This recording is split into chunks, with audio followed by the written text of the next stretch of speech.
afternoon, good evening, and welcome to the Right in the Gary Kelly's podcast from wherever you are in the world. We're back for another cracking episode as we look back at Leeds games against Leicester and Everton. We'll get an under-23s update from our Future Whites correspondent Chris McMenemy. We're going to have a look at some LUFC news and exciting news from our perspective. We're joined by BBC Radio Leeds' very own Adam Pope.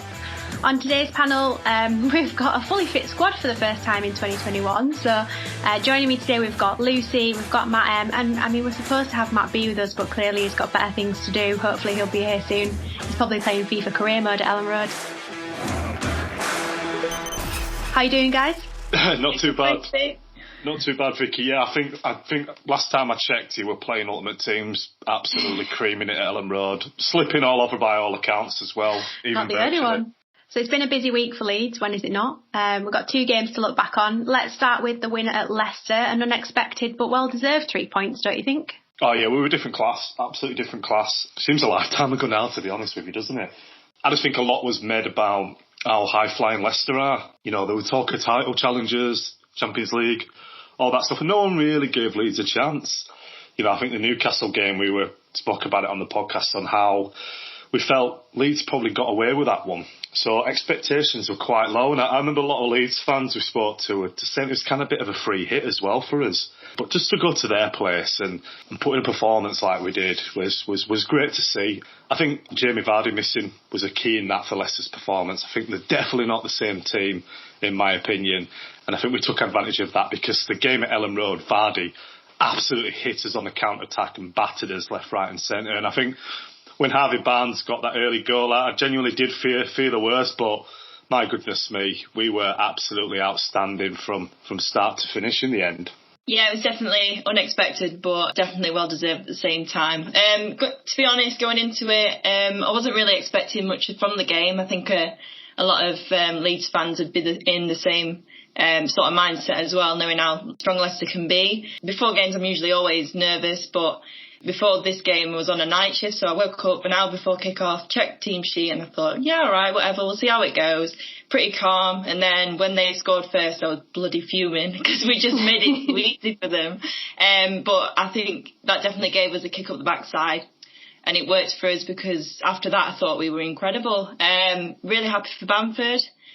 He's not scored since the penalty against Burnley back in December, so I think it's definitely given him a lot of confidence getting back into form and getting the goal and 2 assists. But yeah, definitely buzzing after that game, and it always feels much sweeter when you don't expect to win the game. Definitely. I feel Bamford performed because I took him off captain in my fantasy team. I'm not going to lie, it's all down to me, guys. How good was that goal, by the way? So good. Honestly, it was absolutely brilliant, wasn't it? I think that shows how far he's come as a player as well, in that he knew in that split second he wasn't going to have the chance to finish himself. So rather than being selfish, he obviously squared it, and it was a brilliant goal. Well, we'll come on to Everton in a second, but our away form is much better than our home form this season. So based on some recent stats, our home win percentage is only 30% compared to 55% away. What are you guys putting that down to? Like, is it down to a lack of fans, so it's not quite the same feeling and atmosphere at Ellen Road? Is it the pitch? Obviously, we've had a lot of issues with that. What do you think it is? I think in previous years, our home form has always been questioned, and I think the calibre of play we had was always questioned if there was up for the fight, up for the challenge, up for playing in sometimes over 30,000 capacity stadium, in bigger games in the lower leagues, in the Championship and League One, etc. And I think that was a case where it did used to hinder the team at times, and you did used to see the club perform better away from home. It's hard to explain what can be the cause of that this season, because like you said, you know, the fans out there, probably a handful of stewards, and could it be Victor Orta? You don't know, because he absolutely bellows that whole stadium, doesn't he, when he's getting behind the team. Pitch could have played a factor in it, potentially. You know, well, obviously we're going to come on to Everton and we'll talk about the pitch in greater detail, but we do seem, I don't know, I think we seem more relaxed away from home, a bit more freedom as well, by the looks of things. And obviously, you know, the stats you've just reeled out there backs it up that, you know, we are definitely a lot better away from home so far this season. Yeah, it's a tough one, really. And I don't really know. I think it's a mixture of everything. I think the fans definitely But then again, we've got the new players that have come in like Rafinha and Rodrigo, and they've never experienced the Ellen Road crowd, and they're still banging in goals. And it's like when I went for my interview with Match of the Day Extra back in December, it was like just sat there in the stadium with no fans in. It was just so eerie. So that's definitely got to play a big part. But then you look at them going away and playing at these away grounds with, again, no crowd, and they just seem to, like Matt said, they look a lot more like comfortable and feel like they can play with a lot more freedom. And the pitch as well, I think it did have an effect before it got relayed. But then we did see, obviously, a lot of it last night, a lot of sliding, a lot of falling over. But I thought the second half of the Everton game, we looked much better, and we definitely deserved at least a point from that game. So, yeah, it's a really tough one. It's a strange one. Yeah, you're right. Obviously, we lost at home to Everton last night, 2-1 the final score for the away team, but it was one of those where, particularly based on the second half performance, we absolutely deserved at least a point. It was almost like we could have played all night and not ended up getting that equaliser. What do you guys put it down to, not actually being able to get that breakthrough in the end? Yeah, I was really frustrated with the result last night, because I think the 2 goals that we did concede were just too easy for them. And I've been watching Everton the last couple of games, and I think they've been really poor. So I went into the game feeling pretty confident, but then again, everyone seems to up the game when it comes to playing us. I think we're definitely the better side, and I think their goalkeeper was probably their best player on the pitch. I think going 2-0 down before half-time didn't help, because it is a huge mountain that we need to climb. But I think we could have had at least 3 or 4 goals with the chances that we created and had. But I think one positive I will take from it is the fact that I think we looked a lot more threatening from corners, especially with the amount of pace Rafinha was getting on the ball. And like I said, I think we definitely deserved at least a point, and we definitely didn't deserve to lose it. I think if Jordan Pickford were playing last night, we said last night on writing at Gary Kelly's on Twitter and Facebook and Instagram at RITGK, if Pickford were playing, we would have won 6-2 last night, because their keeper had an absolute blinder. I think he's going to struggle to get back into the team on performances like that. I think it's so poor to concede from a corner again. It's just like, oh my God, now again. Every time a corner comes in, you just feel the worst, and it's like a common moan that we have on this podcast. But that's the 8th goal conceded from a corner this season in the Premier League. Come on, man, come on. It's going to end up being some sort of bloody record at this rate if we don't get his act together. So, yeah, pretty much just echo everything that Lucy said.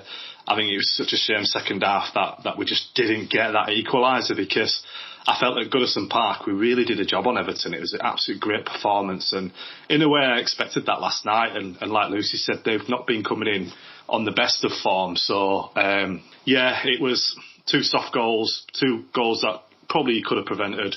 And yeah, we could have ended up winning the game 1-0 in the end. So it is what it is. We move on. We're doing well at this stage of the season, with 29 points, 11th in the league. If you would have said that to us at the beginning of the season, that at the start of February we'd be sat 11th, you'd bite your hand off with that, absolutely. So we are where we are. We're doing well. And, we'll win a couple, we'll lose a couple. But we just got to sort ourselves out on set pieces, because it's becoming very, very worrying at this stage. 100%. I mean, we all know we've obviously got pretty much £50 million worth of centre-backs coming after injury, but the lack of depth in our squad is starting to show a little bit, and there were some question marks on social media last night around some other players. Obviously you've got the likes of Struijk and Cooper and Alioski, who kind of come out week in, week out, where fans are suggesting they might not be good enough to play week in, week out. But even last night we saw some question marks around Stuart Dallas. Is it starting to show? Is it a risk that we didn't invest in the window, or are we just doing typical Leeds fans and expecting a little bit too much? There's always someone that needs to be blamed, and that's a common theme with this fan base. And I think it's very, very harsh to criticise Stuart Dallas last night. Whoever's criticised Stuart Dallas last night needs the red shaking, and it won't be somebody who's followed the club the last 16 years that you can rest assured with that. But I think we just need to remember as well that, what was the start? Was it something like 9 of the starting 11 against Leicester? I think it was 10 in the end, because actually someone corrected me, to be fair, because I had forgotten that Melier played such a big role last season. I don't know why in my head I still had it was only 4 or 5 matches that he played, but it was practically half the season. So yeah, it was just Rafinha in the end that was the only new addition to the team. Yeah. Crazy, isn't it? And probably Struijk, I think he came in at Derby, didn't he? If I'm right, in Charlton. So yeah, absolutely. And then that's the thing. That's the the thing that gets forgotten about this football club and about Leeds, because, you know, we are performing the way we've performed and people enjoy watching us. You know, Henry Winter tweeted last night that it's one of the best Premier League games that he's seen, he said, and like relentless action, total commitment, none of that VAR nonsense. And it was just thrilling from the first minute to the end. And that has pretty much been every single Leeds game except the Manchester United game this season. But people forget what we are and where we've been and the squad that we've got as well. And the amount of injuries is ridiculous. Like you said, we've got over £50 million worth of centre-back players that are injured. It never gets discussed. But Virgil van Dijk has been injured all season in every single Liverpool game. That's all they bring up. Alisson got injured the other day, bringing it up saying, it's hindering Liverpool, it's going to blow their title chances.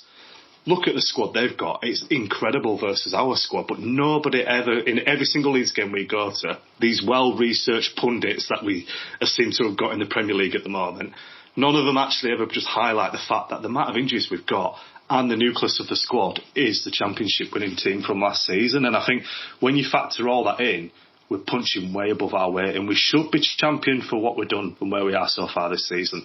Amen. Feel like does me head in. I feel like we've hit a nerve there, haven't we? Like last night, Everton won in the wet. Great result for Everton. First time they've won at Ellen Road for 22 years. Players are celebrating at the end, and it's like they've won a cup. We've been in Football League for 16 years, mate. You know, we've not been challenging for Champions League for the last 10 years. But all of a sudden, there's this stigma around Leeds that we're a top 4 club. You know, that's how we're portrayed when people are getting a result against us, and the wheels have come off all this jazz, all that jazz. Just look at the injuries in the squad we've got. We're nowhere near the big boys, so we're punching above his weight, and we're doing better than what's expected. So how anyone can criticise Dallas and Stoic and what have you is beyond me, to be honest.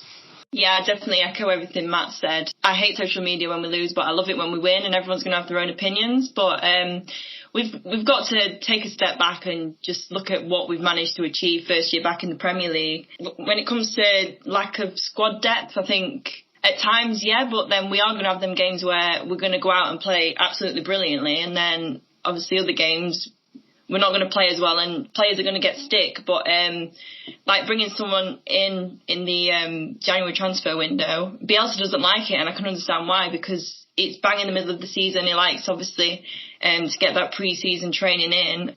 But yeah, everyone's going to have their own opinions. Social media is a huge factor, and I think we've got nothing to worry about if we're looking at how we've done and how we're doing. Couldn't ask for much more, really. Well, as always, we put it out to Leeds fans to get in touch with us and share their thoughts after full time last night. And overall, it's safe to say the reaction is pretty positive. So here's a few thoughts from the fans.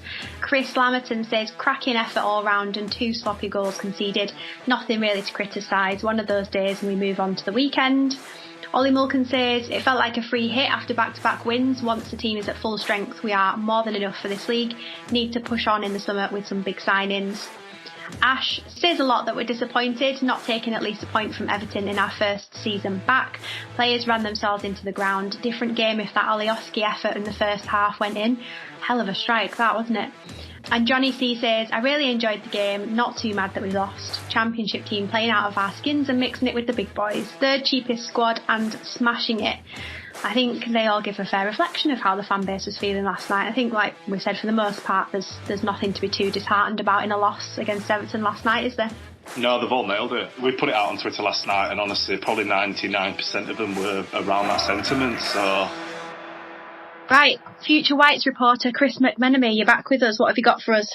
Once again, I've come on the day after Leeds lose. I mean, Curse. Oh my God! I just realised you have.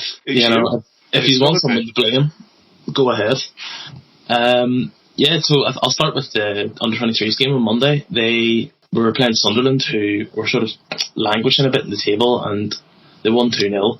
But Sunderland really aren't a very good team. And if you watched the game, I wouldn't say Sunday League, but they didn't deserve to be on the same pitch as Leeds. But Leeds weren't special for the whole 90 minutes. They did the job, but they weren't great. So they got back in action on Monday then at Thorpe Arch.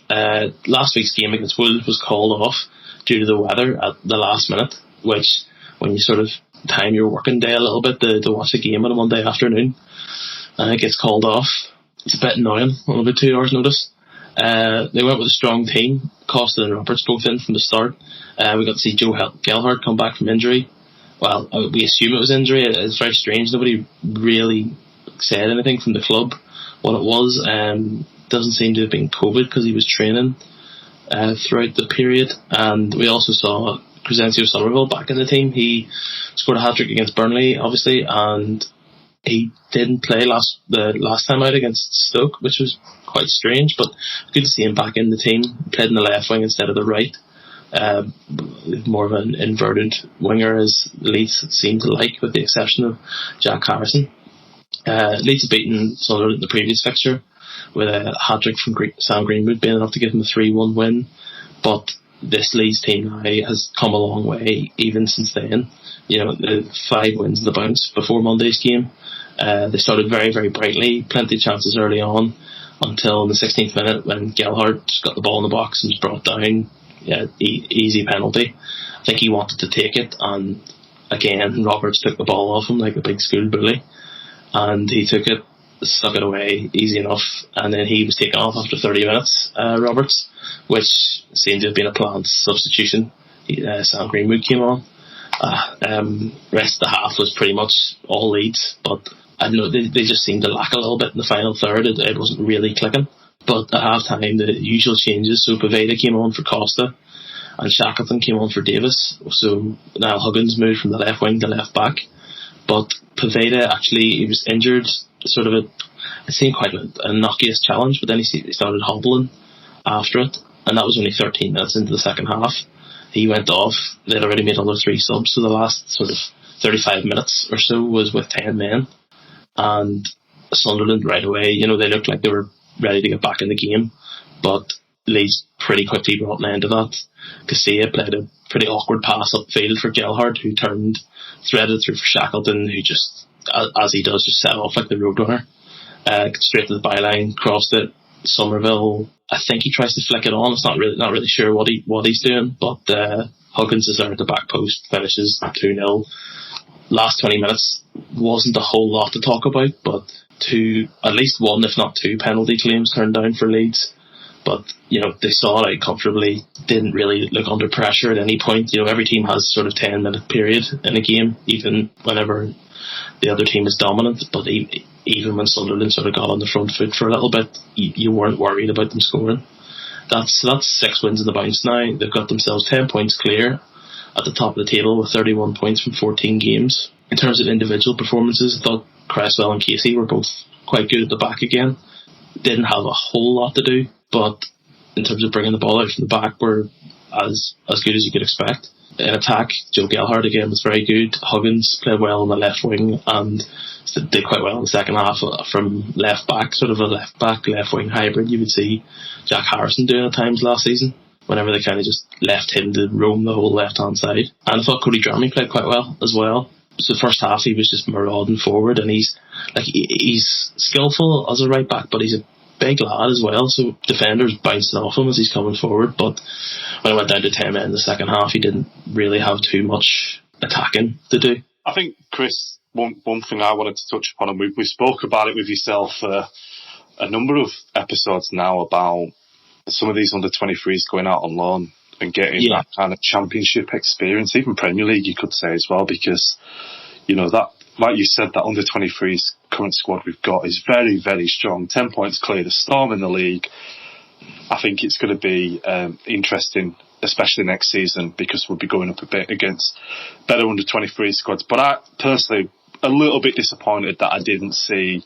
Well, I don't think any of them went out. I think Connor Shaughnessy went out, but obviously he's at 24 years of age now. He's not on the 23 level, and he obviously got released and signed for Rochdale. But yeah, were you disappointed to see none of the under 23, the core players that really didn't get loaned out in the end? I think if you look at the ones that have gone out on loan, it's all players that have been there since Bielsa's first season. So it takes a year. I don't think Bielsa kind of likes the idea of having a player 6 months training him, right, okay, go out and loan him and play in the championship. The one player I think next season that needs to go out on loan if he's not going to get any game time is Charlie Cresswell. I think he's probably he's ready for first team football, but maybe not in the Premier League. But what's 6 months of going and playing for Middlesbrough or Luton and just playing Neil Warnock football? You're not going to learn anything there. So I think that's why Bielsa likes keeping them around. I know there was a lot of interest in Sam Greenwood, and Swansea put an offer in on deadline day, but that was always getting rejected with the way they treated the Dan James situation. But I did see at the end of January that there was interest in Joe Gelhardt as well, but same story again. I don't think Bielsa was entertaining the idea of sending players out. You saw Ollie Casey didn't even go out on loan. It was on deadline day. Phil Hay was still saying that it looked like he might be going to MK Dons, and then he was named in the under-23s team that day. So that was an interesting one, wasn't it? I genuinely thought he was going to go. I think he should have gone. I think he needs first team football somewhere, because he's been in the under-23s for a while now, and he's only played a couple of times for the first team, but that whole game and then against Crawley this year, I just don't think he looked like he was ready for it. But if you go and stick him in the League 2 or League 1 and give him 15-20 games to acclimatise to it, he might come back better in the summer. I know you said about obviously Sam Greenwood, there was a lot of interest around him going out in January, and obviously with Swansea putting an offer in. Can you see him going out possibly on loan in next season, or do you think Bielsa will want him sticking around and staying within the sort of under-23 setup and around the first team? I think it's hard to say about a loan in the summer, but I think Greenwood is in that category that Jamie Shackleton was in the first season, and sort of Leif Davis, etc. were under Bielsa, where they're not quite at first team level, or there's no space for them in the first team bench just yet. But I know Shackleton came in quite a bit in the first season, but they're good enough to play sort of championship level. I just don't see Bielsa wanting to go out on loan. I also think it depends on what the recruitment's like in the summer. If Leeds bring in a forward, you would expect Greenwood and maybe Gelhardt too to go out on loan, because another season, I know they also might get promoted to the Premier League 2 Division 1, which would have them playing against Man City and Man United's under-23s. But then again, that might be a step up too. But I don't know. I think for now, I would say I don't think either of them will go. I think you would maybe be looking at another year of the 23s, and maybe then they'll go, but you would expect that he will stay. But I don't even know if Bielsa will be there next year just yet to see how these players are going to develop. Or don't say it out loud. I know, but unless I know he's planning on staying. Everyone's saying that, but you just don't know how these things are going to go. And I would like to see Greenwood and Gelhardt stay, and maybe last night you had Costa come off the bench and Roberts come off the bench, and I know people are saying Roberts is doing a bit better now than he did earlier in the season, but I would say, where's the end product? Have either of them brought in any of the... Well, Costa's had a couple of good games, but Roberts hasn't really... Be careful, Chris, because I pretty much echo your sentiment about Roberts, and I get slammed every week on this podcast for saying that. So just, we'll watch these guys. They'll have you for slagging Roberts off. I think in the first season we had Jack Clark, who was that kind of wildcard player for a bit. You just brought him in and went, right, you go and cause some mayhem in there, which I think... I don't know about Greenwood. I think Greenwood is more of like a conventional forward who's playing in midfield at the minute. But I think, 20-25 minutes of Joe Gelhardt off the bench, and at this point I'm just starting to sound like his fan club, but I don't care. He's so strong and he's so good in the ball that he's one of those players that if you just put him in there, if you need a goal, he's more likely to do something, I think, than someone who's sort of weighed down by expectation like Costa and Roberts have been at the minute. Especially Costa.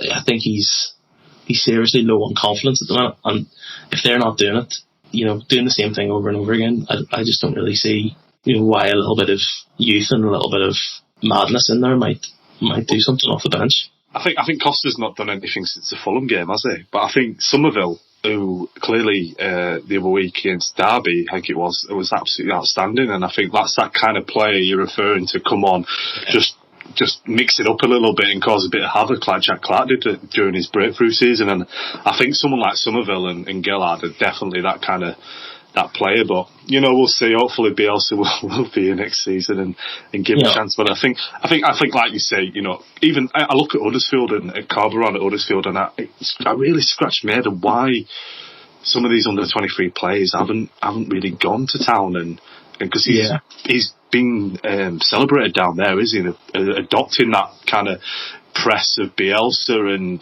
they're raving about him at Huddersfield. So it kind of is in line with our tactics and our way of playing. So fingers crossed we do get to see that. Yeah, so Somerville, I think he's close, not close to a first team appearance, but he's actually quite experienced for his age. Like, he's had 2 full years of senior football in Holland, although one was in the second division with Dordrecht, I think, and then last year he played in the Eredivisie. So I mean, he's not like one of these kids who's sort of sat in an academy for 8 years and not kicked the first team ball.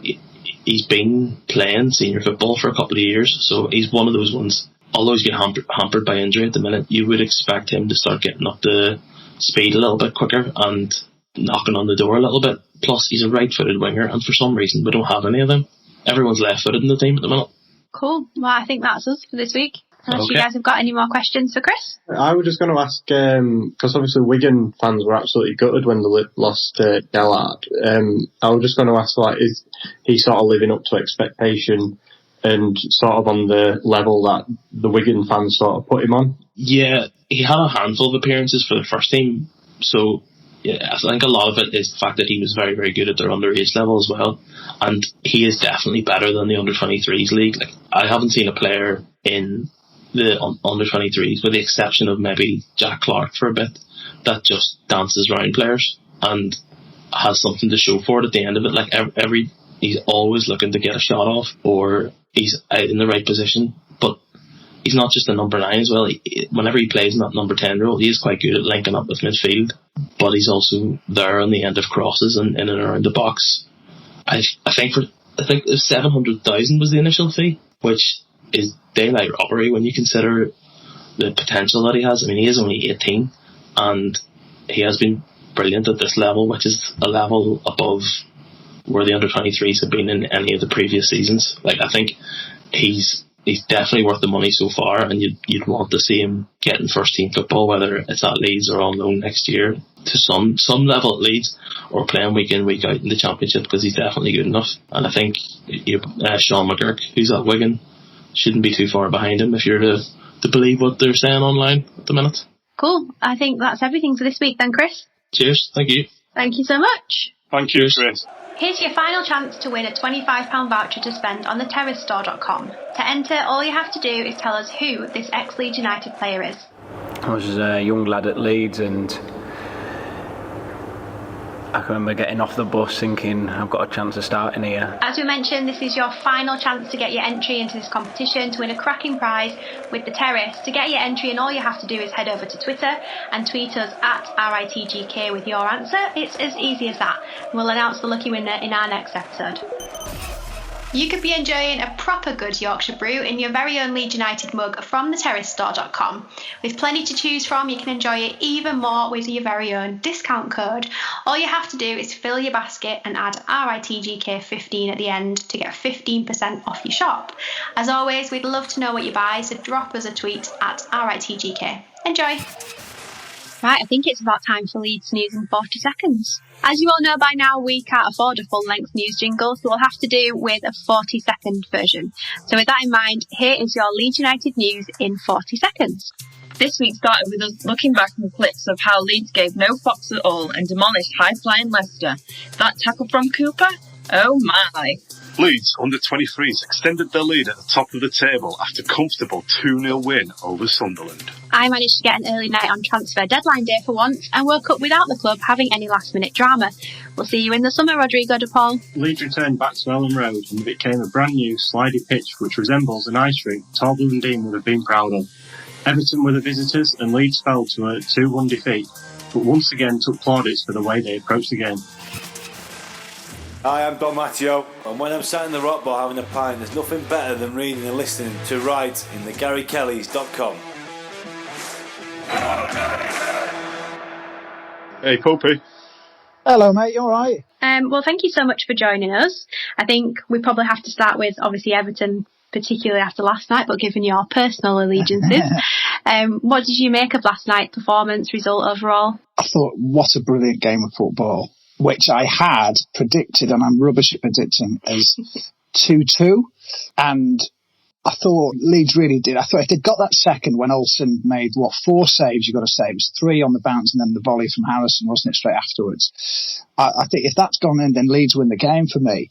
Such was the brilliance in the second half. But I've got to say, I thought Everton have been, the visitors to Ellen Road this year. Leicester, obviously, were a bit different gravy on that day, and Leeds didn't cover themselves in glory. But for Everton to hang on against a relentless Leeds side like that was credit to Everton as well. I thought they played really well because they stank at the weekend against Newcastle. So, all in all, brilliant game, have to say. But I think Leeds, I would say, were unlucky with the result. Yeah, we were basically saying the same things. It was one of those games where we probably deserved at least a point from it, but you go away from it with a loss actually not feeling too bad because the performance, particularly in the second half, was better than you would expect of a team at our level, I suppose. Essentially playing our championship team, aren't we? So I think they scrapped out a decent performance in the end. Currently sat 11th in the Premier League table. I think if you'd offered us that at the start of the season, we'd have absolutely bitten your hand off. But this is Leeds United, and the more they succeed, the more we expect. How are you kind of rating our performances, I guess, so far this season, and how we've managed to step up to the plate, really? Right. Well, I set out thinking Leeds would be all right in the Premier League, and I think that I've always said every week comfortable 15th was my pre-season prediction, but they're exceeding that clearly, and the way they've played. I'd say there's more than a third of the teams that they're actually saying that they're better than. And I think right now they're right on the cusp of maybe even finishing decently top half. So I probably would need to realign my thoughts. So yes, it's been better than I expected. Although the way they played, I think we all knew they'd go at it like this, as we saw from minute one against Liverpool. So that's what. Where do I think now? I mean, look, 29 points. Because they're not a drawing side, I could see them getting another 5 or 6 wins and maybe a couple of draws in there.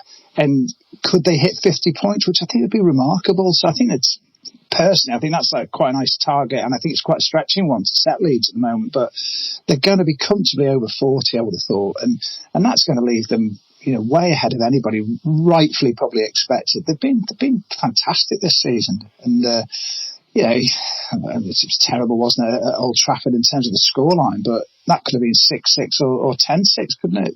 So, yeah, ahead of what I thought they'd be, but playing in the way I expected them to, because we all know we don't need to be re-educated, do we, like most of the media have been in the seasons. They've come to the party, we knew what to expect, and he's delivered. It's just been brilliant, and you just don't want it to end, do you? You don't want any game to end as well, do you, Popey? I think even the game last night at Everton, we were saying, what a fantastic game. And every single game this season has been that way. And like you said, it's 6-6, 10-10. It could go either way. And I think what we are doing is we're creating chances more than what the bottom half of the Premier League are. And that 50-point target is achievable, in my opinion. And I think the fans would agree as well. I think so. I do think it's still quite hard because, as you see, and you can come off the back of a couple of results, and then Everton, who you think, yes, they played well against Leicester, but drew against a very good Leicester side who had nearly all the ball for most of the game, and then Pickford made a mistake. But then we're terrible against Newcastle, and you're thinking, wow, can Leeds go and put another win on the board here? But you know what it's like. Suddenly, it's crazy. Sheffield can go to Old Trafford and win. Brighton go and Burnley win at Anfield. So we know there's a madness about the season like no other in that sense. But Leeds are just as capable of adding to that madness, with Alioski or not, aren't they? They can just throw spanners in all over the place. And that's why I think when it gets tight and people, like you're saying there, like the lower table at the moment, clubs don't create the chances. Leeds will. Then I think if you get to the point where Leeds are safe, say mathematically, but then there's other sides looking to try and creep into the European places, what have you, other sides trying to stay up, then Leeds' freedom, which they play with anyway, will just see them win more games than even maybe I expect right now. And I could see them winning some really key games because they'll just capitalise on people's nerves and mistakes because of what's at stake for those clubs, and Leeds will profit from it. Because at the best of times, they're very hard to roll over. They don't get rolled over, do they, as such, really? Not physically anyway, Leeds, or in stats-wise.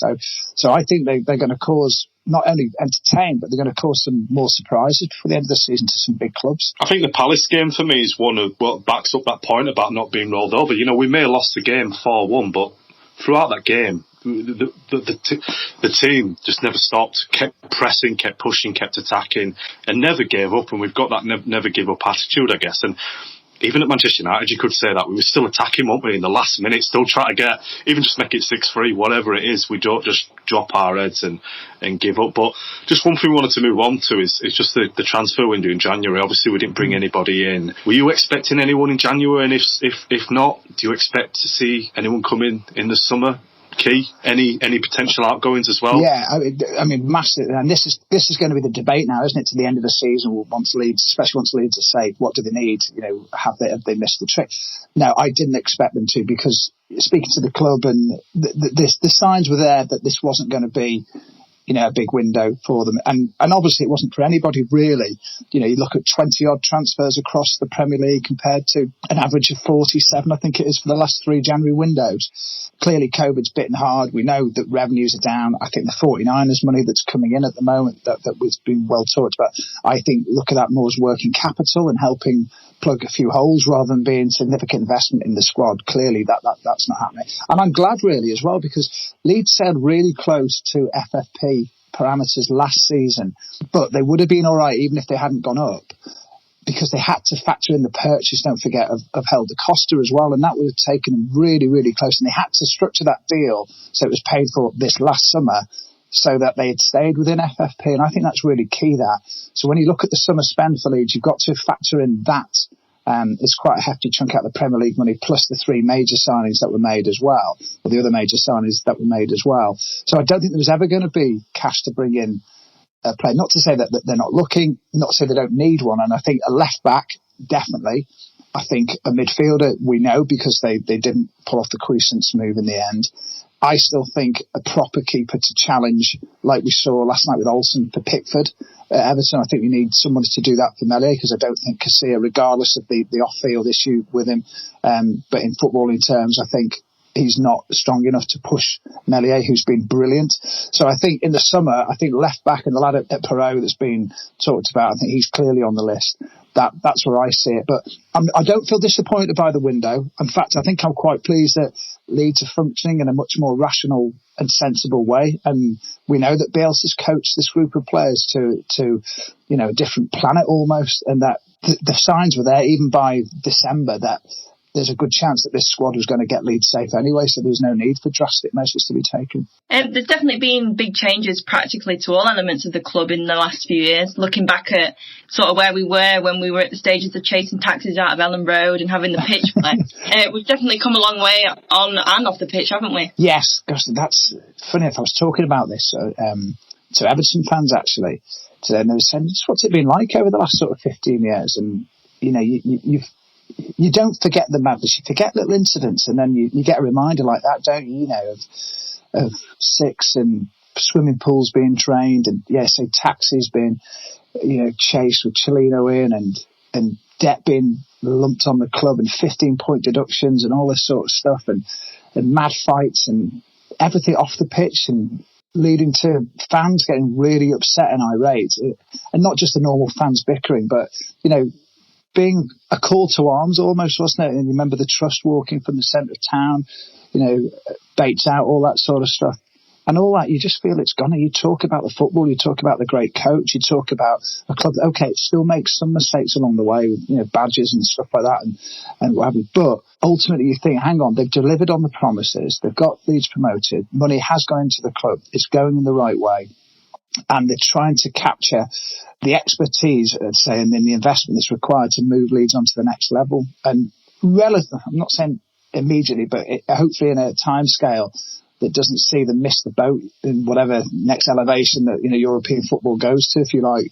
So I'm really encouraged by it, and it is great to have that great sense off the pitch, but to have this amazing style of football, which is aesthetically pleasing and a great coach, and seeing academy lads come through as well is just even better. It's like the perfect mix for football, and particularly modern day football because of the limitations with money. But I think if you were to build a sort of paradigm of how you'd want your football club to look, I think Leeds are getting closer and closer as the months are going by. Poppy, I think probably just one final one from us is just yourself really on, you were there from the Premier League way back in the day. I want you to seeing it right down to the Football League and seeing us being to the low of -15 in League One, and you were there home and away commentating on that. And obviously I know the BBC Radio Leeds had a few issues with Ken Bates' tenure at the club, but beyond that, from a personal point of view, and obviously it's no secret you're an Everton fan, but obviously you Leeds through and through in our eyes because you've been there from through the doldrums. How proud is it for you to see, like you've just discussed there and gone into detail about the club and what we're building and what we've achieved this season? Like, how proud are you just really being a commentator from going from Shrewsbury away and Tranmere away on -15 to Old Trafford and beyond, really? Yeah, I mean, very proud. Very, very proud to have seen the club and the fan base rewarded, really. That's it. And from a professional point of view, I always said, as the years went on, and particularly obviously into the League One years, and through all the Bates stuff as well, and difficulties with Sean Harvey too, you thought, wow, how low could this club go in terms of how people in its own fan base feel about it and everybody else feel about it? It's difficult to report on. It's very hard. And to get from there to where Leeds are now for everybody, but yeah, from myself, I always said I wanted, 1 year, just give me 1 year with Leeds in the Premier League. That would be great, just to feel what it's like. Sadly, it's a year without fans, and it's been the sweetest thing to see Leeds get put and see that trophy just even before the game kicked off, against Charlton when it was presented and what have you, just to see it at the Cop End, sat there with all the photographs, for all the media and to get their moment with the trophy, what have you. But then to see it listed in the Beast and Sky was brilliant, to be honest. But it's also sad, and something I've said recently too is professionally it's been brilliant to cover as a club because it's so much has happened. But this great sort of restart after the football was closed down, and although the fans weren't there, but to be able to cover it as a story, if you like, and to commentate and be there, that was a real privilege when others couldn't be there that had every right and much more right than ourselves to be there, really, i.e. the fans. So yeah, it's been great to be able to do that. But we're football fans at heart as well, and Ellen Road, it's like it is nothing without its fans in there. So to not have those moments and share them and deliver them with the fans in there, it does diminish it, I'm afraid. And you can never get that back, can you? So, and I just hope, obviously I hope Leeds stay in the Premier League, but then when everybody does go back, that we're all there together, as journalists, as fans, as a club, listening or watching, wherever you are, then we see it for what it is and just how much Leeds brings to the Premier League. Because I said it for ages that there's so many clubs fans, much as they might have a go at Leeds, but they have missed it. They've missed that edginess that Ellen Road provides. Well, and obviously when Leeds fans travel away too, it's a big event. It is. Brian McDermott had it. He said whenever Leeds play, it's an event, and it is, and it's been missed massively, and it's diminished because of this crazy pandemic that's stopping everybody from going to see it. So yeah, to do it when everybody's back, and to do it I'd love it if Marcelo Bielsa stays so that he can see exactly how much joy that he wanted to bring to a big footballing populace. He can see it with his own eyes, much as that's the last thing that he'll want it to be, a reflected glory of him. But for him to see a full Ellen Road in the Premier League, would be brilliant. And it's just sad that it looks like it's going to be next season, doesn't it? At this rate. So yeah, been brilliant to cover. Immensely proud. Just don't want the journey to stop. And at the moment, it looks like it's going to continue for a little longer. Fingers crossed. Right, I think we're going to wrap it up there before we all start crying, to be honest. Very emotional. You're absolutely right. You're absolutely right that it's such a special time. We've waited a very long time to get to where we are. It's a massive shame that we're not there to all experience it together, but fingers crossed in a few months' time we'll all be back. We can have the delayed celebrations and we can push on and establish ourselves again as a Premier League team and Premier League fans. And hopefully that 50 points is well envisioned by them. Well, I'd hope so. And also, do you know, the other thing as well that I always notice when I go in, I think, you know, when you see the stands named after obviously Norman and Big Jack, and then obviously you've got to remember Trevor Cherry too, is that I think fans need to have that collective mourn as well of what's happened over the last year, for not only for those great names that have served the club, but for all those people that would have been there in the ground with them, for those great moments that are no longer here as well. And I think that there has to be a sort of exorcism of that as well. And until that's done, until we're all together again and people have their memories and have their moments, then really it's unfinished business, isn't it? There has to be putting behind what's going on behind and what's going on. The sooner it comes, the better. And then we can enjoy it again, because, as you know, it's very, very special in there. We've all got our memories, haven't we, of Ellen Road as how it should be, and we need to get them back again, because one thing I've realised is that this football means so much to so many people. And obviously particularly I've felt it in Leeds, where fans they're desperate for it, desperate to have that connection back again. So for many, many reasons, to have that occasion of going to Ellen Road has to be back sooner rather than later. Absolutely. Well, thank you so much for joining us. Thanks, Popey. Cheers, mate. It's an absolute pleasure. Thank Thanks, you. Hopefully Popey. we'll speak in a few months when we've wrapped up this Premier League season. We're all looking forward to the next one. What a guy. Head over to writeinthegarykellys.com to read some great content written by the Leeds fans for the Leeds fans. We cover every aspect of the club, and our talented team are writing content every day. If you'd like to get involved and write an article for the club, then get in touch by emailing us at contact@writeinthegarykellys.com or contact us across the major social media networks at RITGK.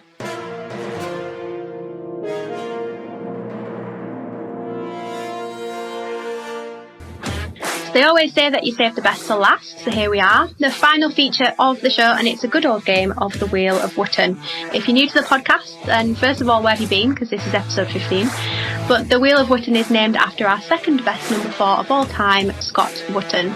The rules, as always, are very simple. 3 questions, we'll spin the wheel and see who it lands on, and you'll have 20 seconds to answer, no more, no less. If everyone's ready. Question number 1. Should we have strengthened in the January transfer window?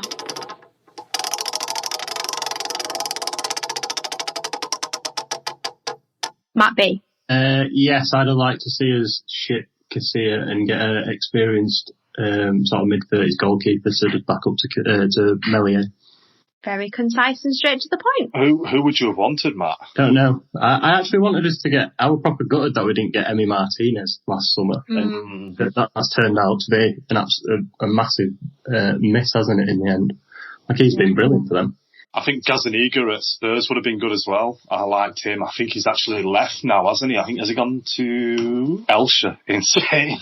He would have definitely come to us then. Yes, he's gone to Spain. Spanish, I believe, second division, are they in? It's like Popey says, though, Melier is doing such a good job that I almost wouldn't want someone that has more experience and that would expect to be starting, like Martinez, for example, because I think being thrown in at the deep end is doing Melier a world of good and is rising to the occasion as far as I'm concerned. I just think, I think in the Premier League it's probably always good. I can't remember which manager said it.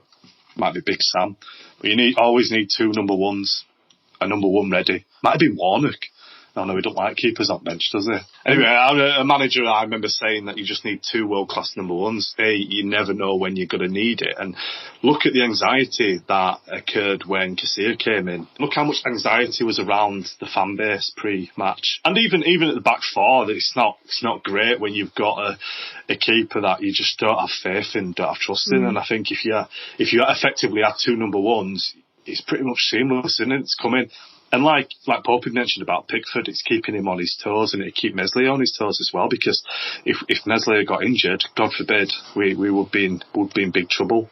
Fair, yeah. I mean, I must admit, it is hard to, especially in the Premier League, to find like 2 world-class goalkeepers, especially at our level. Like, it's very rare that you'll find a team sort of mid-table who's got probably got a solid number 1 plus someone who's like sort of 30 to 35 who's happy to sit on the bench.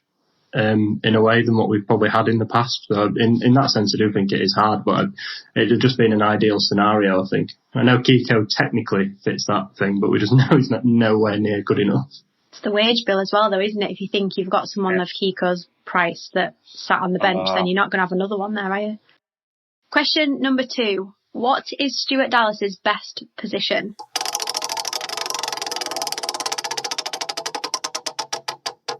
Matt M.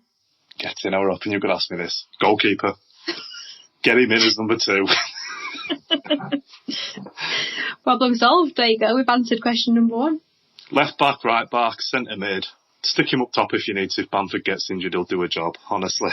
I love the man. I was absolutely heartbroken when James Milner signed his new contract at Liverpool because I genuinely thought we'd get him. I always hoped we'd get him when we got promoted to the Premier League. I always imagined he'd come home, and it's good to see that Stuart Dallas has kind of become Mr. Utility now, not worry about James Milner anymore.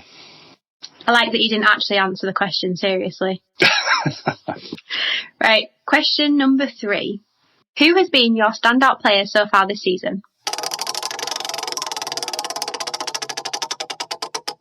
Lucy. Oh, bloody hell, that's a tough one. I've got a list here. I've got Rafinha, Harrison, Bamford. But I think I'm going to go for Dallas. I think, like Matt said earlier, he's just so... He can play anywhere. I think he's been immense, and he just absolutely just runs the field every game. So yeah, I go for Dallas. You guys have absolutely smashed this 20-second mark today. You're just nailing it. Just very experienced now. Also, I'm very surprised that you didn't go with Alioski. I thought that, actually. I thought you were going to say that. I was just going to go now. Seriously? I thought Alioski was coming straight away. If you'd like to get involved and write an article about the club, then get in touch by emailing us at contact@writingthegarykellys.com or contact us across social media channels at RITGK. So that's us for this week. Thanks as always for joining us. Please do leave us a review and get your entry into that competition. We'll be back soon with more chat on everything Leeds United. Speak to you then.